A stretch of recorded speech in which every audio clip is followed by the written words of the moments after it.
A lot of times, what we see is only a fraction of what is there. There's a lot of things that we know about the Dragon Ball universe, but what's hidden is much more than what we know. It's no secret that from the top 10 strongest beings in the Dragon Ball universe, we only know a few of them. And the ranking, well, we only know one, and that is Zeno, the strongest in the whole series. But the definition of the strongest depends. Zeno possesses a lot of power. He can erase whatever he wants in an instant. He can destroy. He can give life. He can do whatever he wants. That being said, having a lot of power doesn't mean you can fight. You can have a lot of power, but in an instant when you let your guard down, you could be taken out by someone way less stronger than you. And that's the whole point of Zeno having guards, so no one can sneak up on him. He is just a kid. Zeno, despite being the strongest, doesn't mean he can't be taken out. We all know this stuff, we know about this, but to our science, it's still vague. I always thought about this since Dragon Ball Super first introduced Zeno and the angels.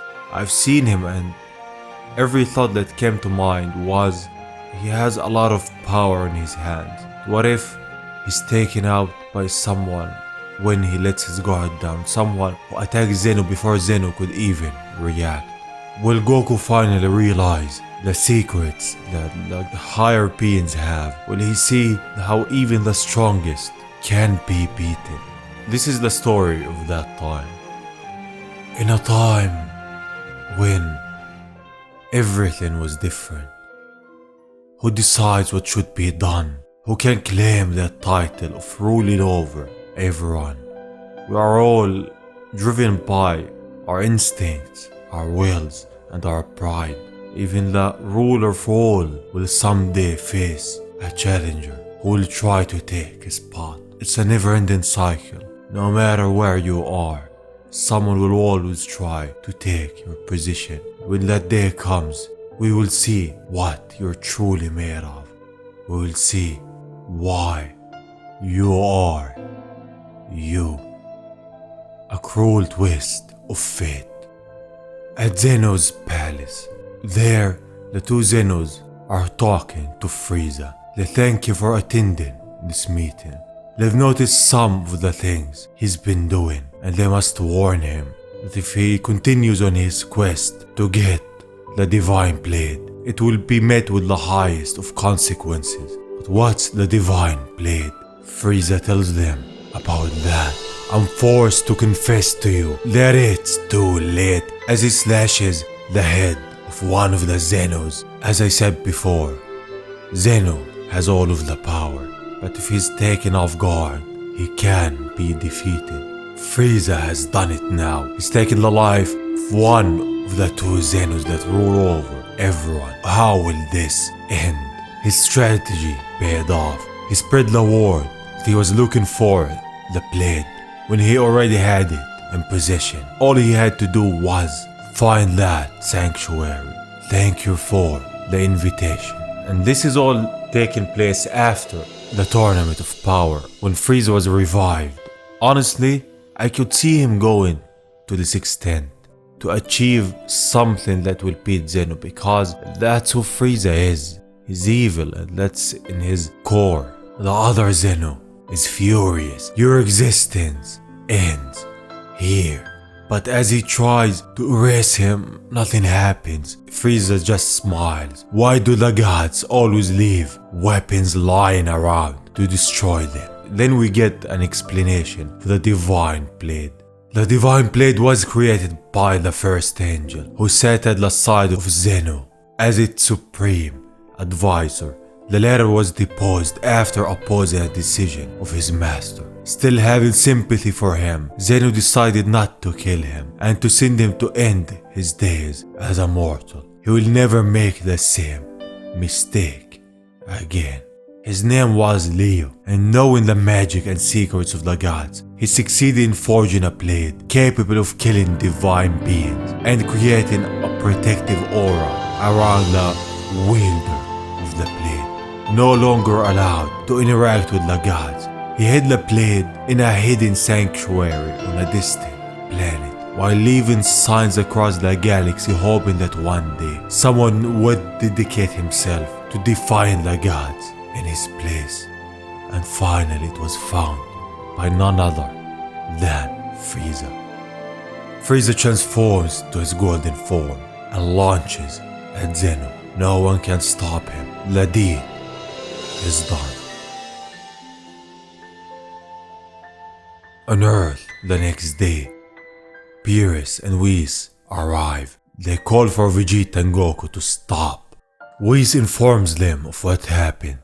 Frieza has taken out the Zenos and the Grand Priest. They don't know how, but it's done.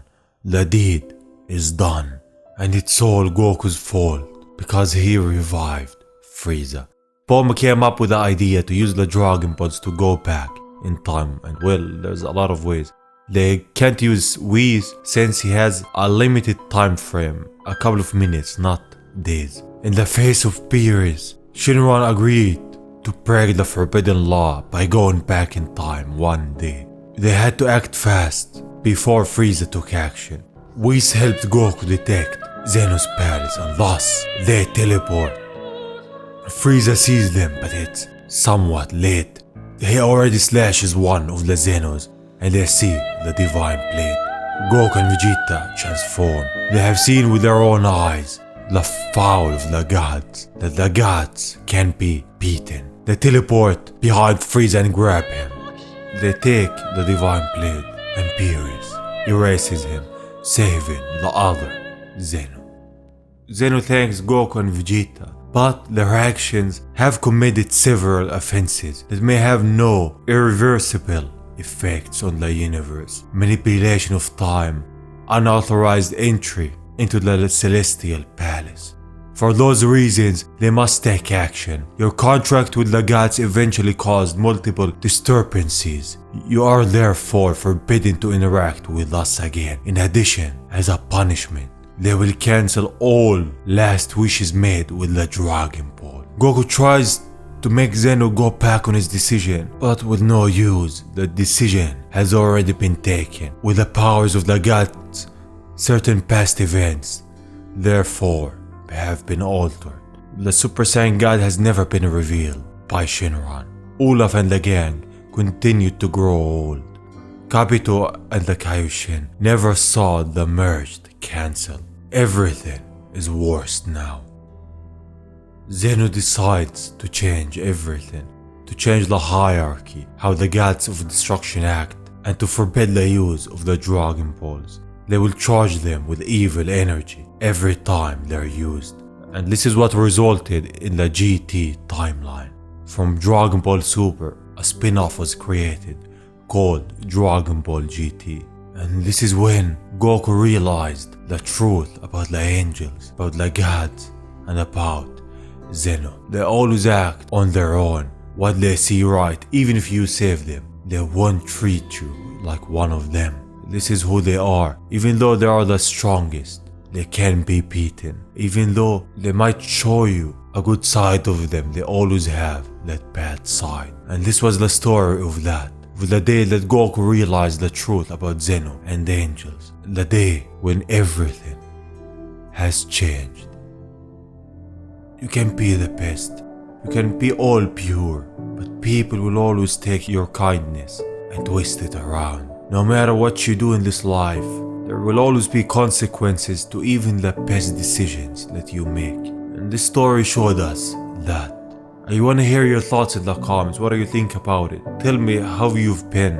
Are you safe? I hope you are. Thank you for watching, and saying that, I will see you on the next one. Bye bye.